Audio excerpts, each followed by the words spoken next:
Hey, what's up YouTube, Skybadger here, and we're back on day 21 of the 100 player fan game series. So as you can see on the leaderboard, we've fallen back to 4th, although once we take out Ethiopia in the coming days, we're going to rise back up a bit and get into the 500s. Won't get us into 3rd, but it'll throw us back up there.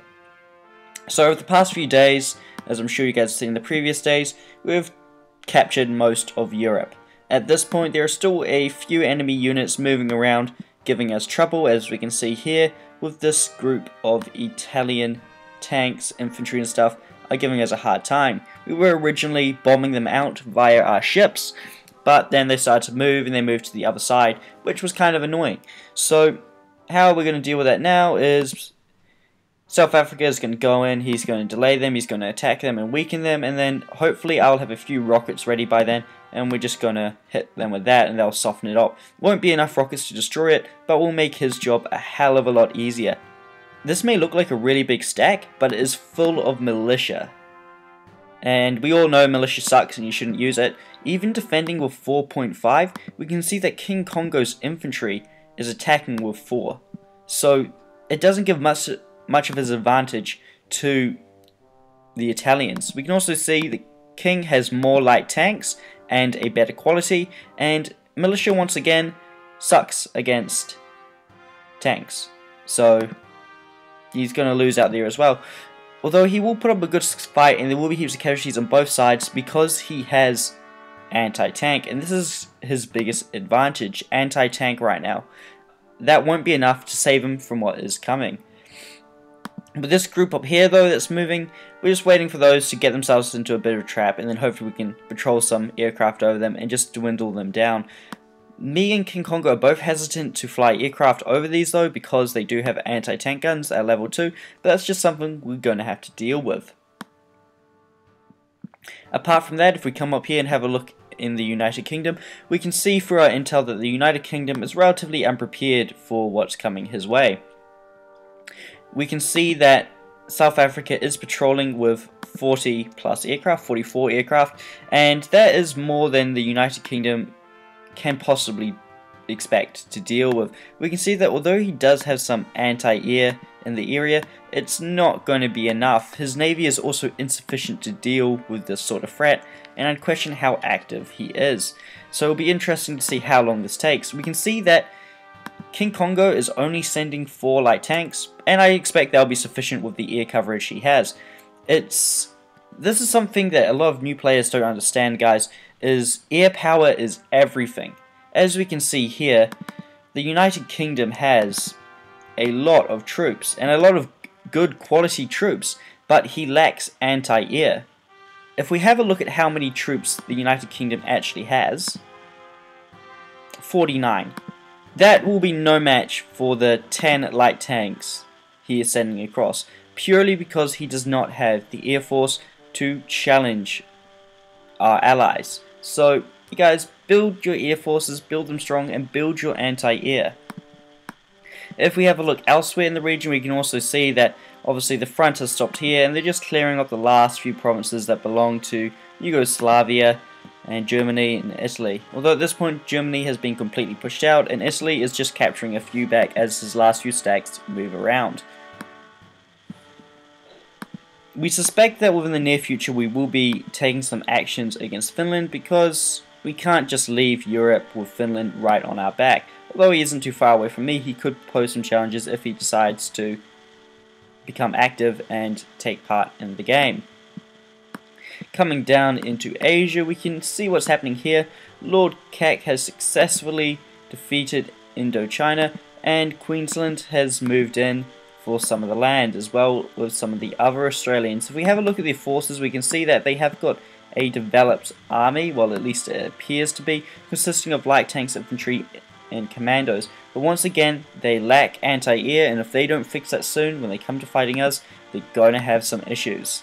So that's what's happening down there. We can also see that Korea was backstabbed by his allies, and this is quite unfortunate, but out of it he has given us some ships that are even higher quality than our current ones, so this will help progress our naval development forwards by at least a day. So that's quite a good advantage. So as we can see, his ally has captured all of the land he had up here, and he's now only controlling a few bits of land down and around here. Not enough to last, sadly. In North America, we can see that Quebec is nearly done, taking its time still. He doesn't have to rush though, he's got all the time he needs, taking out the remaining AI players. And if we look further down into South America, the mess has just gotten worse. So to make this easier to see what's happening, I'm going to turn morale map off for a second, and we can see that New England and Quebec are slowly pushing their way down. Although it does look like the South Americans are putting up quite a good fight, it appears at this point as if Venezuela has been removed from the game. So I'm not sure if that means he's out of troops, or if that means he is dead. I don't know enough in that field to say, but it is now down to these 3 players, and they of course are also fighting against the Caribbean. So once this ends up finishing down here, there's going to be a little bit of a situation. Although I suspect this battle will last for another week max, once Quebec and New England are done, they have a few options. They can either move into Russia and come down here, or they can move into Europe, which is now controlled by us, and end up fighting us. So it'll be interesting to see what they choose. I believe for us, our next best course of action is to move this way. Although I am yet to talk about that with my allies, so don't jump to any conclusions. We still have to deal with these guys up here first. So in terms of what we are up to ourselves, we're not actually doing all that much. We're building up our navy and spending a lot of resources on our economy. Today I splashed out and I purchased a lot of troops. So if we have a look in here, we can see that we're building 2 rockets, 1 aircraft carrier, 1 submarine, quite a few destroyers, some infantry, some anti-air, some interceptors, and we're building quite a lot of troops. We stopped building for the past few days while we upgraded our economy, and we can see that we have been able to lift it quite a bit. The reason our food has gone so low again is I've opened a lot of barracks to help increase the rate at which we produce troops, and our oil is going down because we've got a lot of ports open, but because we're producing a lot of ships and aircraft. So the reason we're producing aircraft is we now have 3 aircraft carriers and we need to stock them. So we're currently waiting until we get to level 4 tactical bombers before we can put them on, but in the meantime we can make the interceptors we need. So at this point we need 2 naval bombers, 2 interceptors, and 2 tactical bombers. We also need to complete our air force in the region and give this another 2 more interceptors. On top of that, because we now control territory in Europe, and we also have all this territory down here we need to worry about, I'm going to have to build a whole nother wing of fighters and tactical bombers, so another 15 for down here, and then this 15 up here can hang around up here and not have to worry about, whenever something happens somewhere, sending them across the world to get my air force back. So that's where we're going at the moment in terms of building up our army. In terms of building, we're still spending quite a bit on our economy. As you can see here, I started upgrading quite a few industrial plants. Now, most of these are not for the purpose of making resources, but more to speed up production time. We can see that down here we are producing a little bit of infrastructure, but due to the amount of fuel we spent today on destroyers and aircraft carriers, it's a little hard to spend some here, but we have spent quite a bit on fortifications to increase the morale of these resource producing provinces. Once we increase their morale, then it will be worthwhile putting in stuff like infrastructure and industrial centers and that sort of stuff. As you can see, our rear economy and our ability to produce rear is going really well. That industrial center I built down here is already paying off, so we just need to keep upgrading that and increasing our rear. It's really good to have this much rear because it means we can stay on top of research very easily while also building industrial centers and building rockets, commandos, and all that sort of stuff when we want. And it's also a good bonus because rear is selling pretty high at the moment on here, so we can make some quick money to buy spies. In terms of our intelligence gathering, we're not actually doing all that much at the moment. As you can see, we have a few spies in the United Kingdom, and that goes the intel we had today. We also have quite a few spies in Italy, and then apart from that, the rest is just working counter-espionage. So as you can see, we have 7 on counter-espionage and 7 on military sabotage. As we go forwards, we're going to spend quite a bit more on spies, because as you can see, we're making $88,000 a day and we're only spending 35. So we can probably lift that another 15,000 per day and still float relatively well. So you got to be careful though that you don't spend too much money on spies, because you have to pay them, and then if you stop paying them you lose them and you don't have money to spend elsewhere. So we just have to be careful that we only use spies as we grow.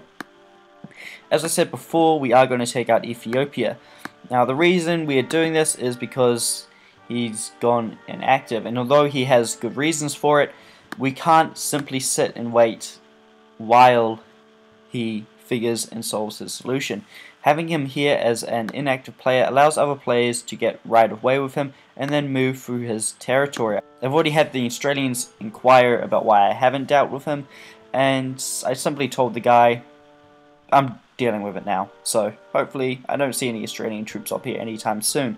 So capturing all this territory here will give us, like I said earlier on, a bit of a buff in the newspaper. It won't boost us up too high, but if we have a look, Ethiopia controls 67 victory points, and that will get us nearly to 500.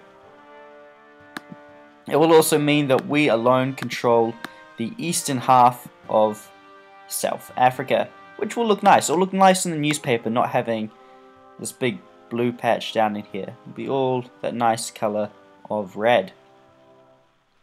So I don't generally talk about the wealthiest nations because it's pretty pointless. What we can see generally with the wealthiest nations is, well, with the exception of first place, the more money you spend and the higher you rank on here, the further down you sit on here. So we can all see that in our case with Pakistan, South Africa, myself. We can see that, you know, I'm in 18th place, Pakistan is in 19th place, King Congo is in 21st place. Let's have a look. Who else? So where's everyone else on this list? So generally what we notice is the highest ranked players are sitting lower on the wealthiest nations. And this is for a good reason, guys, because we are spending our money and our resources efficiently. There's no point stockpiling resources, guys. There are cases where it can be useful to stockpile and not spend, especially if you expect that in the near future we'll be going into a long war of attrition. But apart from that, guys, spend your resources now and benefit from spending it later. So whenever I have some spare money, I often buy resources so I can build infrastructure, and I can build industrial centers, and I can build barracks and all that sort of stuff, so that later on down the line, that extra money I had is turning into extra resources I've got elsewhere. So yeah, spend those resources wisely. If you've got a lot of money as well, it also is a sign that you maybe need to do some spying. So I'll end the episode here, and I'll see you guys in the next episode.